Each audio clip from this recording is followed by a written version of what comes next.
नमस्कार, DD news UP में आपका स्वागत है। चर्चा में कार्यक्रम लेकर उपस्थित हूं मैं रामेंद्र सिंह।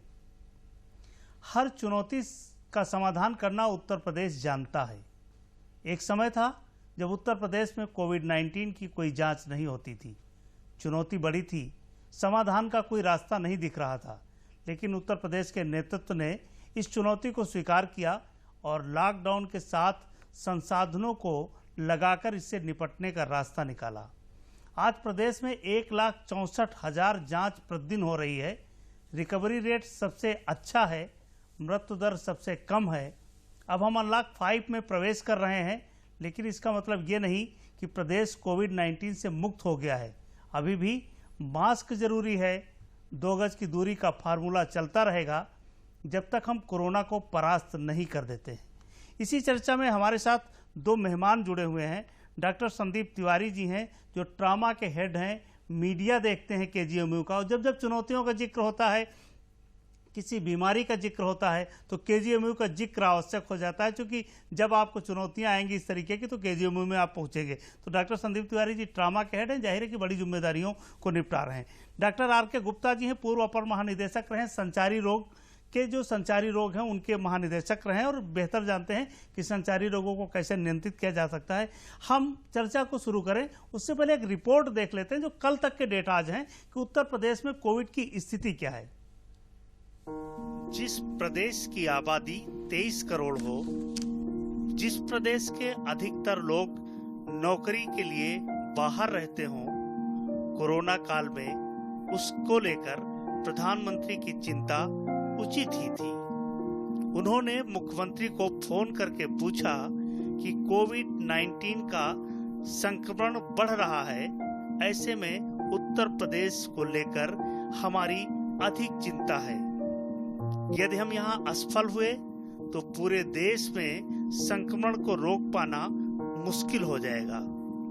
40 लाख से अधिक मजदूर उत्तर प्रदेश में दूसरे प्रदेशों से वापस आए। उन्हें काम और भोजन दोनों उपलब्ध कराना उत्तर प्रदेश की जिम्मेदारी थी। उत्तर प्रदेश ने इन जिम्मेदारियों के साथ उन तरीकों को भी अपनाया जिससे कोरोना का संक्रमण कम किया जा सके। मुझे याद है जनता कर्फ्यू के दिन मेरे पास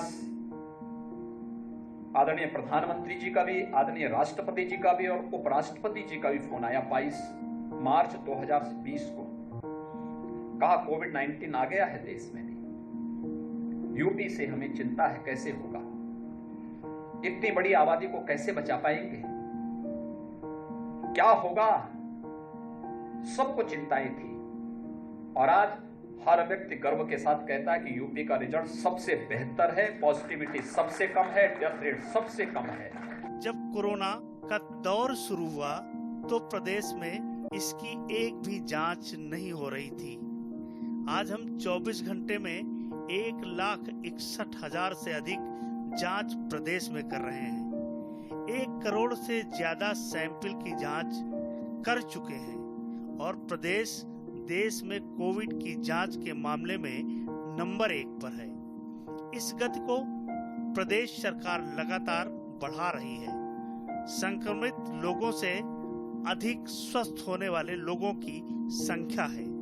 यह दर अब उत्तर प्रदेश में 85.80 हो गई है। अब तक 3,42,415 संक्रमित लोग स्वस्थ होकर घर जा चुके हैं। ये आंकड़े उत्तर प्रदेश की क्षमता और ऊर्जा को दर्शाते हैं। हर चुनौती से निपटना उत्तर प्रदेश जानता है। अब तक कुल 3,42,415 संक्रमित व्यक्ति उपचारित होने के पश्चात डिस्चार्ज किए जा चुके हैं। इस समय प्रदेश में कोरोना वायरस से रिकवरी का प्रतिशत बढ़कर 85.80 हो गया है। इस प्रकार विगत 12 दिनों में हमने देखा है कि प्रदेश में एक्टिव इन्फेक्शन के केसेस में लगभग 25% की गिरावट आई है।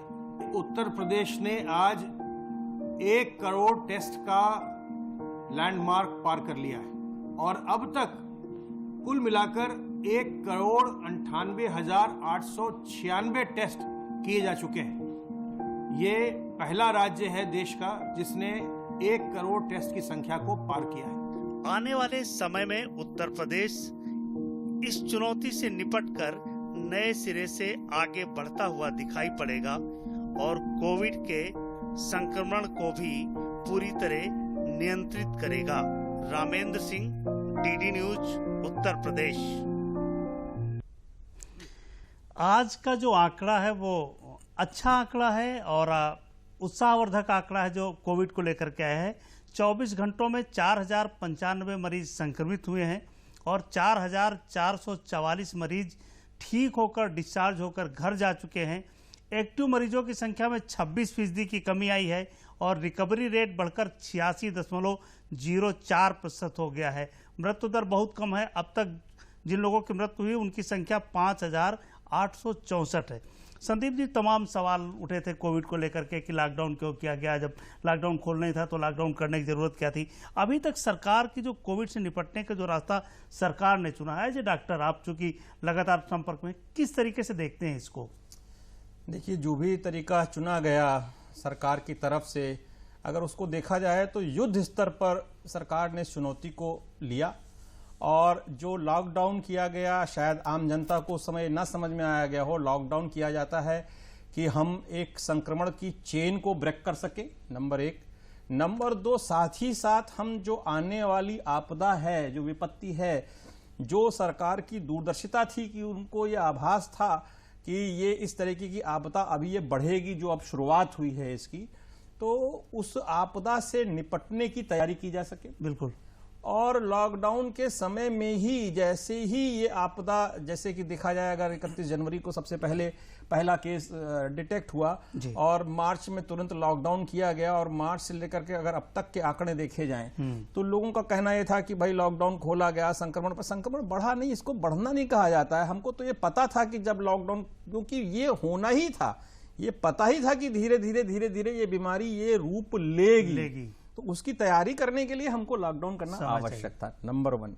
नंबर 2, जो सबसे बड़ी उपलब्धि है अगर देखा जाए कि इतने कम समय में, अगर आप देखें कि जो कोविड जैसी बीमारी जो कि वैश्विक महामारी है, बिल्कुल, जहां देखा जाए अमेरिका जैसा देश जो इतना सक्षम है, चीन जैसा देश जो इतना सक्षम है, और वेस्टर्न कंट्रीज को अगर आप देखिए जिनके पास हमसे बहुत ज्यादा मैन पावर है, पैसा है, मेडिकल फैसिलिटीज भी बहुत अच्छी हैं, उनके पास ऑलरेडी बहुत सारे हॉस्पिटल्स हैं, वेंटिलेटर्स बहुत सारे थे, सब कुछ था, लेकिन उसके बावजूद भी अगर उनकी मृत्यु दर देखी जाए, उनके यहाँ संक्रमित लोगों की संख्या देखी जाए, या उनके यहाँ जो रिकवरी रेट है वो देखा जाए, तो उन सब में हमारा देश और हमारे देश में हमारा प्रदेश सर्वोच्च स्थान पे रहा है। ये इसके लिए पूरी सरकार का प्रति हर व्यक्ति जो भी उस अमले में लगा हुआ है, चाहे वो छोटा है, चाहे वो बड़ा है, चाहे वो एक सफाई कर्मचारी है, और चाहे हमारे माननीय मुख्यमंत्री जी हैं, हमारे चिकित्सक हैं, मीडिया कर्मी हैं, पुलिसकर्मी हैं, जो कुछ भी हैं, जिन्होंने भी इसमें पूरा इस यज्ञ में कोई ना कोई किसी ना किसी रूप से जो आहुति दी है, वो काबिले तारीफ है, वो प्रशंसनीय है। आज जो स्थिति है हम देख रहे हैं वो बहुत अच्छी है। हमारे अस्पतालों में इतनी अच्छी सुविधाएं हैं, और एक बहुत बड़ी बात आपको बताऊं, शायद जनता को ये बात ना मालूम हो या जनता ने ना ध्यान दिया हो, कि प्रशासनिक अधिकारी, ब्यूरोक्रेट्स, अपर मुख्य सचिव स्तर के प्रशासनिक अधिकारी कोविड अस्पतालों में स्वयं जा के निरीक्षण कर रहे हैं। आप इसको छोड़ दीजिए, मुख्यमंत्री महोदय ने हमारे इतना बढ़िया उदाहरण पेश किए हैं कि उन्होंने कोविड अस्पतालों का इस कोविड काल में भी लोगों के मन से ये भय निकले कि हाँ कोविड जो है बहुत खतरनाक बीमारी, हमें ठीक है, हमें सावधानियां रखनी है, लेकिन इसके साथ जीना सीखना है। तो उन्होंने वो जीना भी सिखाया, उन्होंने स्वयं जाकर के उन अस्पतालों का उद्घाटन किया। और तो और हमारे माननीय चिकित्सा शिक्षा मंत्री जी ने हमारे यहाँ कोविड अस्पताल में आके पीपी किट पहन के प्रत्येक मरीज से मुलाकात करी, उसका हाल चल जाना। इस स्तर पे जी, इस स्तर पे अगर सरकार कार्य कर रही है तो ये प्रशंसनीय है, और जनता को इस चीज का धन्यवाद देना चाहिए, सबको इस चीज को सोचना चाहिए कि कैसा कार्य हो रहा है। सारे लोग बधाई के पात्र हैं जो लोग इस दौर में मानव सेवा में जुटे हैं और लोग काम कर रहे हैं। निश्चित रूप से चुनौतियां बड़ी हैं। गुप्ता जी, चुनौतियों के बीच एक बात लगातार होती रही कि साहब सरकारी सिस्टम तो बहुत घटिया है, ये एक आवाज लगातार होती रही। इस बार ये बताया कि सरकारी सिस्टम बहुत बेहतर है और हर चुनौती से निपटने में सक्षम है, उसको कमजोर न समझिए, ये बताने का अवसर मिला क्या? बिल्कुल ये बताने का अवसर नहीं मिला, ये दिखाई पड़ रहा है। देखिए ये चुनौती एकाएक आउट ऑफ नोवेयर आ गई जी, जैसे बोल्ड फ्रॉम द ब्लू कहा जाता है। किसी को इस बात का इल्म नहीं था कि इतनी बड़ी समस्या इतने कम दिनों के अंदर इतने व्यापक रूप से फैल जाएगी। पहले इसके हमारे पास जीरो थी तैयारी, हमारे पास जीरो थी, पूरे विश्व में जीरो थी जीरो तैयारी। थी जी। हमारे पास एक लैब थी एनआईवी पुणे की जिसमें जांच हो सकती थी जी, और जांच होने की सुविधा नहीं थी। इससे संबंधित जितने वस्तुओं की आवश्यकता होती है, पीपीई किट की, डायग्नोस्टिक फैसिलिटी की, ट्रीटमेंट फैसिलिटी की, मेडिसिन की, बिल्कुल इंफॉर्मेशन की, ट्रेनिंग की, ये सारी इतने बढ़िया तरीके से इस सिस्टम ने, मेडिकल कॉलेज की मदद हुई, एडमिनिस्ट्रेशन की मदद हुई, पॉलिटिकल सिस्टम की मदद हुई, बिल्कुल पैसों की कोई कमी नहीं रखी गई, और ये इतने बढ़िया से इसको कोऑर्डिनेट किया गया कि उसका परिणाम ये है कि जो अभी डॉक्टर साहब ने बताया है, जो हमारा अचीवमेंट है, उसको अगर आप सही मायने में निष्पक्ष होकर के अगर आंकें तो ये बहुत बड़ा काम हुआ है प्रदेश के अंदर। हमें कतई, हमारा सिस्टम वैसे ही मेडिकल का जो स्टेट का सिस्टम है वो उसमें डॉक्टर पेशेंट का रेशियो थोड़ा कम है, नीचा, अभी हम उतने नहीं पहुंच पाए जितनी होनी चाहिए। ऊपर से ये विपत्ति आ गई और इस विपत्ति ने पूरी मैकेनिज्म को डिस्टर्ब कर दिया। बिल्कुल हमारे जो अस्पताल काम कर रहे थे वो उनमें उनकी सिस्टम बदल गई। जिस तरीके के स्पेशलिस्ट और जिस तरीके की ट्रेनिंग हमें देनी थी लोगों को कि अब इस बीमारी से लड़ने के लिए हमें इस प्रकार से मैनेज करना है, वो भी नीचे के लेवल से, स्वीपर के लेवल से एडमिनिस्ट्रेशन तक, हर लेवल पे, प्रोक्योरमेंट के लेवल पे, डिस्ट्रीब्यूशन के लेवल पे, सप्लाई चेन पे, तो ये काम हुआ है। आपको शायद मतलब पब्लिक को पीछे की स्टोरी पूरी नहीं समझ में आती है, उन्हें तो दिखता है कि मरीज अस्पताल गया, उसको इलाज हो गया, उसकी जांच हो गई। बिल्कुल बिल्कुल। और जांच के वहां बारे तक में पहुंचने के लिए बहुत तैयारियां, बहुत तैयारी करनी पड़ी, बहुत तैयारी करनी पड़ी, और हम लोग को खुशी है इस बात की कि हम लोग इसमें सफल हुए। जो जिस सरकारी सिस्टम को लोग कहते थे नहीं साहब सरकारी सिस्टम तो ऐसे ही है, नाकारा है, उसने बताया कि आप को चुनौती के समय यही सरकारी सिस्टम काम आएगा। सारे प्राइवेट अस्पताल बंद थे, सारे नर्सिंग होम बंद थे, लोगों ने अपनी दुकानें बंद कर दी थी, लेकिन ये लोग जो नौकरी करते हैं, जिनको आप कहते हो कि सरकारी सिस्टम, वो आपके साथ खड़ा रहा, ये बड़ी बात है। और इसको गंभीरता से देखना, उन हर व्यक्ति को साथ खड़े होना जिसने इस चुनौती में आपका साथ दिया है। तिवारी जी, बीमारी चाहे जो हो, चाहे जहां से आती हो, पूरे उत्तर प्रदेश भर में समाधान केजीएमयू है। केजीएमयू ने किस तरीके से तैयारी की? क्योंकि सारे जितने शुरुआती दौर में तो सारे केजीएमयू आ रहे थे, क्योंकि बाकी कहीं नहीं था, तो कैसे तैयारी की, कैसे समाधान दिया, कैसे जो बीमार लोग आ रहे थे उनको कैसे देखरेख में रखा? केजीएमयू में जैसे ही इस चीज़ की शुरुआत हुई, पहला केस जब डिटेक्ट हुआ, उसी समय बहुत ही शुरुआत में ही, मार्च के ही पहले, फरवरी के ही समय में, समझ लीजिए 20 या 21 फरवरी की बात है, हमारे तत्कालीन कुलपति महोदय ने सरकार के निर्देश पे तुरंत एक कोरोना टास्क फोर्स का गठन किया, जो केजीएमयू की एक एक चीजों को देख रही थी, एक एक चीजों को। और उस टास्क फोर्स में ऐसा नहीं था, बहुत सीनियर लोग, सब लोग, और बहुत जो professors and head of the departments थे, उनको रखा गया, उनके इनपुट्स लिए गए। हम लोग रोज मिलते थे, दिन में 2 बार 3 बार मिलते थे, एक एक चीज को बहुत बारीकियों से देखा गया है। आपको बताएं, अगर आप आज जा करके देखेंगे केजीएमयू का कोविड हॉस्पिटल जो पुराना बना, और उसके बाद एक नए 320 बिस्तरों के कोविड अस्पताल का निर्माण किया गया, इस समय 500 बेड केजीएमयू अकेले चला रहा है, जिसमें करीब 150 बेड वेंटिलेटर के हैं, आईसीयू के बेड्स हैं। इसमें जो मरीजों को खाना भी दिया जा रहा है, वो वही खाना है जो वहां चिकित्सक खा रहा है, और बहुत अच्छी क्वालिटी, गुणवत्ता युक्त है, बहुत ही पौष्टिक भोजन, सुबह दोपहर शाम नाश्ता, वो सब मरीज को कुछ भी घर से नहीं लाना पड़ रहा है। कोविड में वैसे भी कई ऐसे केसेस हम लोगों ने देखे जिनमें कि घर वाले छोड़ करके मरीज को चले गए, कई बार ऐसा हुआ, संवेदनहीन भी रहे कुछ लोग, लेकिन उसके बावजूद भी अस्पताल ने उनका पूरा ख्याल रखा। और ऐसे मरीज ठीक होकर के गए हैं जिनकी उम्र 80 साल, 75 साल, 77 साल तक की थी, जो कि सीवियर कोविड निमोनिया से पीड़ित थे, लेकिन उसके बावजूद भी वो ठीक होकर गए।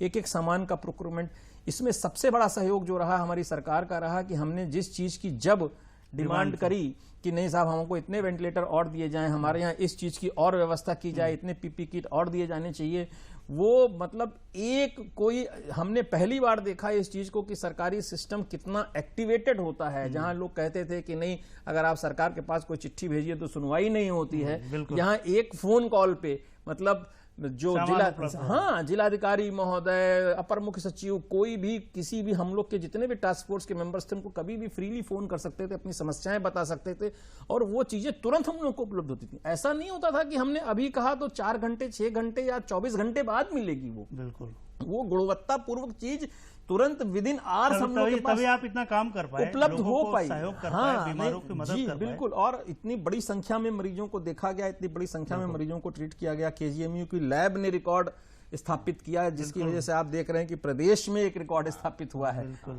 हमने जैन साहब को बुलाया था जो माइक्रोबायोलॉजी के हेड हैं जी, तो उन्होंने कहा था तब बहुत सीमित दायरे में हो रहा था, वो पुणे भेज रही थी मैक्सिमम जी। तो और आज का दिन जब शुरुआत हुई थी कोविड की और आज का दिन जब आपसे चर्चा कर रहे हैं तो केजीएमयू ने सारी कुछ बदल दिया जिसकी चर्चा आप कर रहे हैं। बिल्कुल सही कह रहे हैं। एक बड़ी संख्या अभी भी कोविड-19 से दूर है, जिसको कोविड-19 नहीं छू पाया है। वो कैसे दूर है? आप संचारी रोग के चूंकि निदेशक रहे हैं तो तमाम जानकारी कैसे उन लोगों को बताइए कि कैसे वो दूर रहे कि कोविड उन तक ना पहुंचे और ये पार हो जाए दायरा। देखिए, ये मल्टी फैक्टोरियल होता है, इसमें कई फैक्टर काम करते हैं। सबसे इंपॉर्टेंट ये है कि आप अपने आप को किसी संक्रमित व्यक्ति से कैसे बचा सकते हैं। बहुत सिंपल तरीके हैं, बार बार इसके मीडिया में प्रचार हो रहा है, सरकार बार बार कहती है और हर व्यक्ति जान गया है, स्कूल के बच्चे से लेके, कि हमको मास्क पहनना, हमको हाथ धो करना, हमको खांसी जुकाम सर्दी के एक कफ हाइजीन कफ एटिकेट का ध्यान रखना है। तो इन सब चीजों से बहुत बड़ी मदद मिलती। ये जो मेजर्स हैं 4 में ही देखा जा रहा है बाजारों में जिस तरह लोग खड़े हैं, उनको भी कुछ संदेश दे दीजिए। हाँ, लोग देखिए, ऐसा होता है ना कि अनलॉक का मतलब कोविड का जाना नहीं है। हाँ, अनलॉक का मतलब कोविड खत्म हो गया ये नहीं है, और अनलॉक का मतलब ये भी नहीं है भीड़ अगर हमको बाजार में दिखाई पड़ती है तो इसका ये मतलब नहीं है कि हर व्यक्ति सोचे कि अब खतरा टल गया है। खतरा अभी है, पहले से ज्यादा है। बिल्कुल। उसका प्रचार प्रसार है अभी, और अगर आप नहीं बचेंगे तो ससेप्टेबल लोगों में इस बीमारी का गंभीर परिणाम देखने को मिल सकता है। व्यक्ति से व्यक्ति की अपनी इम्यूनिटी की क्षमता फर्क हो सकती है, और आपका किसी पॉजिटिव पेशेंट से कितने देर का, कितनी दूरी का संपर्क रहा है, उससे भी आपका इन्फेक्ट होने की संभावना कम ज्यादा होती है। कुछ जेनेटिक फैक्टर होते हैं, बहुत सारी चीजें अभी इसके बारे में डिस्कवर करनी बाकी हैं। लेकिन ये आपने जो कहा बहुत सही कहा है कि अभी कोविड है और हमें उस खतरे से आगाह रहना है, बच के रहना है। आरोग्य से जरूर डाउनलोड कर लीजिए। मेरे एक पड़ोसी संक्रमित हो गए और जब उनका नंबर डाला गया तो वो बता रहा था कि 5 तारीख को आप 8:22 पर फला रोगी से मिले हैं और लगभग 30 मिनट मिले हैं, तो आपको संक्रमण का खतरा ज्यादा है। तो इसलिए आरोग्य से जरूर डाउनलोड कर लें। ये इसलिए बता रहे हैं कि जिन लोगों ने नहीं डाउनलोड किया उनको लगता है कि कोई मतलब नहीं है। सरकार जो भी कह रही है उसका मतलब है, आपके जीवन से जुड़ा मतलब है, उसको जरूर ध्यान से सुनिए और उसको जो कह रही सरकार उसको करिए। डेंगू, मलेरिया और वायरल के बीच में ये कोविड कैसे नियंत्रित कर पा रहे हैं आप? ये एक बड़ी चुनौती है। हाँ, चुनौती अवश्य है, लेकिन ऐसा नहीं है कि कोई भी चीज देखिए असंभव नहीं होती है। अगर आप अंग्रेजी में इसको इम्पॉसिबल कहें तो वो वर्ड स्वयं कहता है स्पेलिंग में आई एम पॉसिबल। तो अगर आपकी दृढ़ इच्छा है और इच्छा शक्ति मजबूत है तो आप किसी भी रोग से, किसी भी प्रकार के उससे लड़ने में सक्षम है।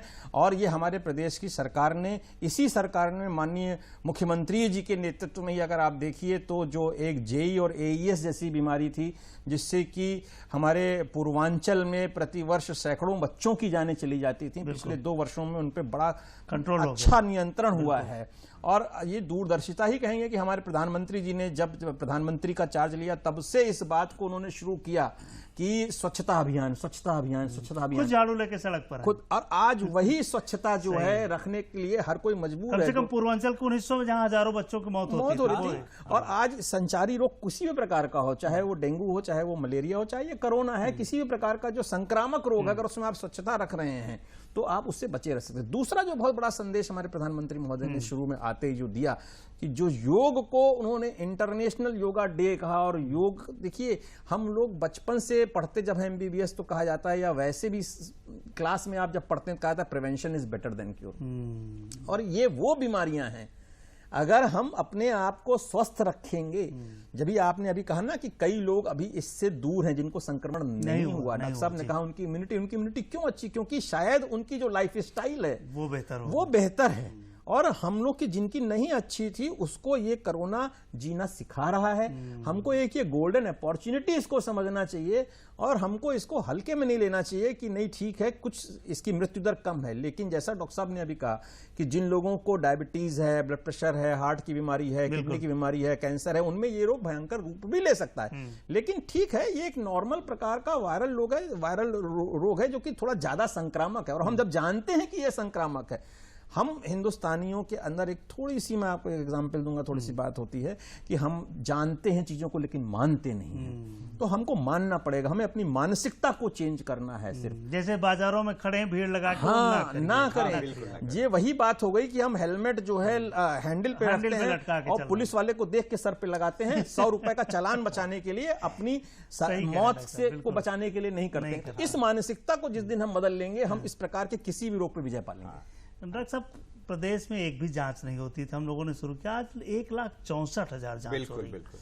ये दायरा पार करने में और जनता की जो जान बचाने में सरकार किस तरीके से देखती है सारे सिस्टम को? मुझे अच्छी तरह याद है, जो पहला सैंपल हम लोग के यहाँ सस्पेक्टेड केस का आया था, उसको हम लोग NIV पुणे भेजा था। उसके लिए स्पेशल कुरियर थे, लगभग 10,000 रुपए खर्च होते एक सैंपल को NIV पुणे भेजने में। उसके बाद KGMC ने बीड़ा उठाया उनको, और चौथे पांचवें दिन रिपोर्ट आती थी। हाँ, चौथे पांच KGMC ने बीड़ा उठाया, उनको ICMR से किट मिली, सारी सामग्री मिली, ICMR ने उनको अप्रूव किया और उसके बाद से नो लुकिंग बैक। उन्होंने इतना मेहनत किया है, इतना काम किया है।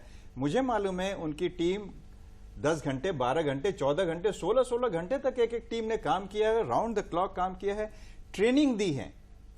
मतलब आप उनसे कह दीजिए कि आज इस जगह पे लैब इस्टेब्लिश होनी है, आप उसका प्रोटोकॉल देख लीजिए, उसके सारी मदद कर दीजिए। They never refuse anything. उन्होंने हर तरीके से मदद की और अपने जान को जोखिम में डाल के दूसरों की मदद करने जान को जोखिम में डाल करके परिवार को बच्चों को छोड़ करके वहां पे लोगों ने काम किया है। जो लोग ये कार्यक्रम देख रहे हैं, कम से कम इतना तो समझ लें कि जो डॉक्टर्स हैं, जो बाकी टीम लगी है, वो आपके लिए अपनी जान को जोखिम में डाल रही। इसलिए जो सरकार कर रही है, जो डॉक्टर्स की राय है, उनको जरूर गंभीरता से ध्यान रखें। बिल्कुल। और उसके साथ साथ सरकार का इसमें इतना पैसा खर्च हो रहा है, सरकार बिल्कुल उफ नहीं कर रही है। उसने टेस्ट करने में, जांच करने में, लोगों को ट्रांसपोर्ट करने में, भर्ती करने में, सुविधा देने में, PPE किट में, आप अंदाजा नहीं लगा सकते एक मरीज के ऊपर सरकार का कितना खर्च होता है, एक जांच के पीछे सरकार का कितना खर्च होता है, ये शायद अभी व्यक्ति अंदाजा नहीं लगा पा रहा है। तिवारी जी, 2 सवाल हैं कि एक तो कोविड-19 से बचने के लिए अभी क्या क्या करना है, और दूसरा कोविड-19 के बाद दुनिया में क्या बदलेगा? जी, बहुत अच्छा प्रश्न है। देखिए, आपको बताऊं, बचने के लिए क्या क्या करना है, ये हम लोग और सरकार समय समय पे बहुत अच्छे से बताती रही है। ये बात जरूर है कि हम लोग अभी उस चीज को शायद उतनी गंभीरता से हमारी जनता शायद ना ले रही हो। टाइम बता सकते हैं कि हम लोग भाई इतने समय तक? नहीं, देखिए, अच्छी आदतें जो हैं उनका तो जीवन पर्यंत पालन करना चाहिए, मैं आपसे कहूंगा। और ये मास्क लगाना भीड़ में, या सैनिटाइज करना, या साबुन से हाथ धोना, या स्वच्छता रखना, ये तो मैं आपके दर्शकों से मेरा हाथ जोड़ करके निवेदन है कि ये कोरोना खत्म हो जाए, कुछ भी हो जाए, इनका पालन आप हमेशा करते रहें। अच्छी आदतों का पालन तो जीवन पर्यंत करना चाहिए, या आपको केवल कोरोना से नहीं बचाएंगे, ओवरऑल स्वस्थ रखने में मदद करेंगे। बिल्कुल। तो एक तो ये बात है कि हमको इन बातों का पालन करना ही करना है। 2 गज की दूरी। देखिए, इटली के प्रधानमंत्री ने कहा कि हिंदुस्तान का सिस्टम ठीक था नमस्ते हाथ न मिलाने का, उन्होंने भी नमस्ते शुरू किया। आज योग को पूरा इंटरनेशनल विश्व जो है वो मान रहा है। आज अमेरिका अजवाइन और हल्दी का पेटेंट निकाल रहा है। हमको अपनी पद्धतियों पर भी विश्वास रखना होगा, हमको अपनी पद्धतियों को आगे चलना होगा। और जो कोविड के बाद जो विश्व बदल रहा है, उसमें जरूर कहीं ना कहीं ये जरूर है कि आर्थिक स्थितियां कुछ हो सकता है कुछ समय के लिए कमजोर हों, कुछ चीजें बदलें, लेकिन एक अच्छे बदलाव भी आ रहे हैं। लोगों ने अपने परिवार को समय देना शुरू किया है, लोगों के अंदर मदद करने की भावना जागी है। ऐसे जिन्होंने देखा है तो वो मदद करने की भावना जागी है, तो ये एक अच्छे बदलाव हैं। लोगों को लगता है कि ये पड़ोसी ही काम आएगा, वो परिवार नहीं काम आएगा, या परिवार भी काम आएगा। तो पड़ोसियों ने भी और गरीबों की मदद करना, कि जब देख रहे थे कि मजदूरों के पास काम नहीं है, लोगों ने अपने मोहल्ले में खाना बना करके अपने आसपास के रहने वाले मजदूरों को और उनको बांटा है। तो ये एक बहुत बड़ा परिवर्तन। हालांकि ये हमारा पुरानी जीवन पद्धति है जिसको हम लोग छोड़ चुके थे। ये कोविड ने सिखाया कि आप अपनी पुरानी जीवन पद्धति पर। कोरोना संक्रमण की दर गुप्ता जी कम है, लगातार कम हो रही है, नीचे जा रही है, लेकिन भविष्य की चुनौतियां अभी भी शेष हैं। बिल्कुल, ये हाँ, भविष्य चुनौती तो शेष है, जिसका दायरा जैसे जैसे बढ़ता जा रहा है वैसे वैसे परसेंटेज में भले ही कम आंकड़े दिख रहे हो, लेकिन एब्सोल्यूट नंबर में अभी हमारे पास प्रॉब्लम बहुत बड़ी है। तो हमें अभी बहुत दिनों तक इसके साथ काम करना है और हर व्यक्ति का सहयोग इसमें चाहिए। ऐसा नहीं हो सकता है कि सरकारी सिस्टम काम करे और पब्लिक उसमें मदद लापरवाही करे। इसलिए जो आप कह रहे हैं, बाजारों में भीड़ भाड़ दिख रही है और सारे जैसे जैसे ओपनिंग हम होती जाएगी वैसे वैसे लोगों के सहयोग में आ रहे हैं हम, लोगों के सहयोग की और जरूरत बढ़ती जाएगी। तिवारी अनलॉक 5 में जा रहे हैं, जहाँ तमाम स्कूल खुल जाएंगे, 8-9 से लेकर के बाकी स्कूल्स खुल जाएंगे, मॉल खुल जाएंगे, तमाम पिक्चर हॉल खुल जाएंगे। हाँ। उन सब को देखते हुए क्या तैयारियां और भी की गई हैं या इनसे काम चल जाएगा हमारा? नहीं, बिल्कुल तैयारियां की गई हैं। आप लोग स्वयं देख रहे होंगे, मुख्यमंत्री जी के लगातार निर्देश आ रहे हैं। अगर हमारी सरकार ने ये सोच करके वो ये बैठ गई होती कि नहीं अब संक्रमण की दर कम हो रही है, तो अभी कल परसों नरसों जितनी भी मीटिंग हो रही हैं उसमें माननीय मुख्यमंत्री जी के निर्देश यही आ रहे हैं कि, और अभी देखिए पिछले हफ्ते ही 5 कोविड अस्पतालों का नया उद्घाटन किया गया। इसका मतलब चुनौतियां शेष हैं और ये हमारी सरकार को और हमारे विशेषज्ञों को पता है और वो उसकी तैयारियों के साथ चल रहे हैं। हमने कतई बिल्कुल भी नहीं है सोचा है कि ये बीमारी कम होने जा रही है भी या खत्म होने जा रही है। हम खत्म भी होने जा रही है, बहुत अच्छी बात है, लेकिन हम पूरी तैयारियों के साथ डटे हैं और सरकार डटी है और हम सब लोग डटे रहेंगे। देखिए, जो तैयारियां हैं, जो सरकार कर रही है, जो डॉक्टर्स कर रहे हैं, जो बाकी लोग कर रहे हैं, वो ये सारी तैयारियां आपके लिए हैं, लेकिन आपको इतना करना है कि जो सरकार कर रही है, जो डॉक्टर कर रहे हैं, वो सलाह मानिए। जो लोग बचे हैं वो बचे रहें, जो संक्रमित हो गए हैं वो अच्छे हों, अपने परिवार के बीच जाएं। इसी के साथ आप दोनों मेहमानों का बहुत बहुत धन्यवाद, आपने कीमती समय निकाला हमारे लिए। तिवारी जी, खासकर आप चूंकि ट्रामा के हेड हैं और आपको हमने बुलाया है इसलिए कि लोगों तक आपकी बात पहुंच जाए, जो जानकारियां हैं वो साझा हों, लोग वो करें जिसकी जरूरत है। इस कार्यक्रम को विराम देते हैं, लेकिन मास्क और दूरी दोनों बराबर बनी रहेगी। नमस्कार।